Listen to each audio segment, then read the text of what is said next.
So much to talk about this week. We could talk about the breath forever.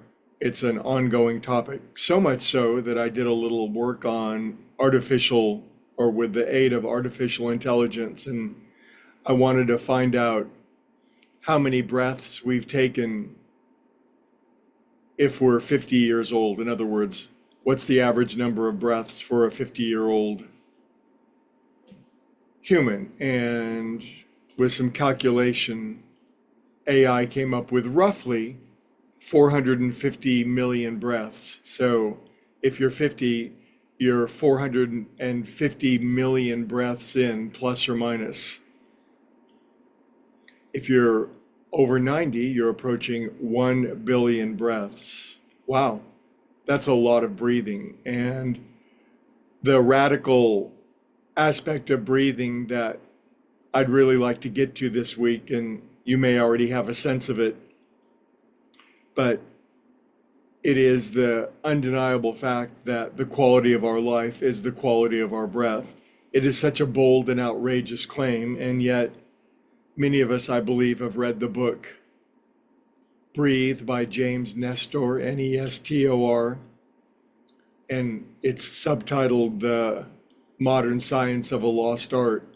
But it's made quite clear through very modern scientific studies that the quality, the way that we breathe, how we breathe, the rhythm, the pace, the timing, the depth, the ratio of inhale to exhale, and a host of other factors all deliver our continual psychic, emotional, mental state, if you will. So the outrageous, bold claim would be, get this, happy people breathe happy, sad people breathe sad, depressed people breathe depressed.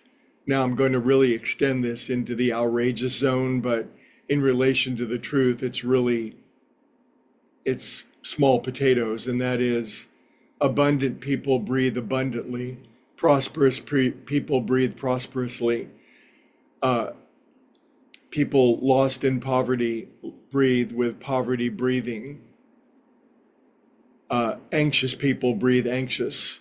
Now, of course, the skeptic listening, and I certainly appreciate that point of view, would say, well, I'm not any one of those things. What sort of absurd claim are you making, Buster? Because no one's only sad, and no one's only stricken with poverty, and no one's only anxious. We're obviously an amalgam and a combination of many different qualities. Well, that's what I'm getting at. If you've taken about 450 million breaths, plus or minus, you have breathed in patterns and sequences and episodes that are so unique and individual. Guess what that's led to? You.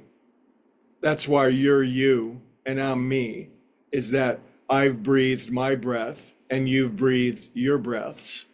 And a way to think of it this week is my breath is actually shaping and molding my life, moment by moment by moment by moment.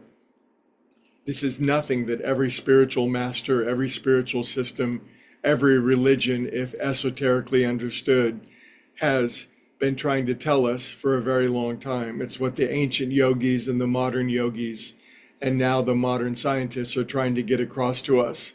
If our breath is scattered, chaotic, random, shallow, inefficient, ineffective, improper, then welcome to our lives. And there's so many different factors, there's so many different combinations of ways to breathe, but we can all begin to improve. And a study for today would be to think about something in your life that you really want, or something in your life that you would really like to have, you would really like to no longer have. And whatever that is, that great thing that you have, or that you don't have yet, or that you would like to have, you can literally, okay, I'm going overboard, kids, but without radical notions, there's no point of doing this. Without the ability to connect with our own miraculous power, You can breathe the thing that you want into your life, or we can begin to breathe the thing that we don't want in our life out. Well, could you please explain? Yes, I will explain it tomorrow. No, I'll explain it right now. Please, just for fun, close your eyes. To make this as simple as possible, think of a great quality that you would like to have in your life. Now, this quality could be a material thing, or it could be a emotional, psychic quality. Maybe it's serenity, maybe it's peace, maybe it's healing, maybe it's a new car, maybe it's a yacht off the south of France. But just visualize that thing. Now I'm going to ask you to do something fun, weird, and wonderful. Breathe like a person who has that. Breathe like a person who is serene. Breathe as a person would who is calm and peaceful. Breathe as a person would who does, in fact, have a beautiful yacht off the south of France. I'm asking you to be creative.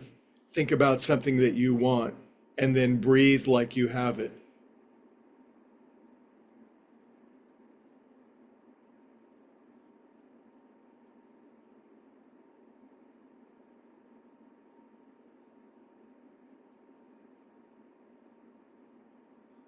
Now open your eyes. I realize that was a very small example, but I'm making a point, which is the larger point than whether we just breathe something into our life specifically is the general point that everything that we have in our life and everything that we don't have in our life right now is exactly correlated. It's a one-to-one relationship to how we breathe. That's how powerful breath is. That's what the ancients knew. That's what the ancient yogis know. That's what the modern scientists are realizing with a host of modern scientific studies, that whatever our life is right now has a one-to-one correlation with the 450 million breaths plus or minus that we've taken. And that if we begin to be creative, imaginative, intelligent, innovative, interested, attentive, and faithful with our breath, we can rearrange our entire life from top to bottom.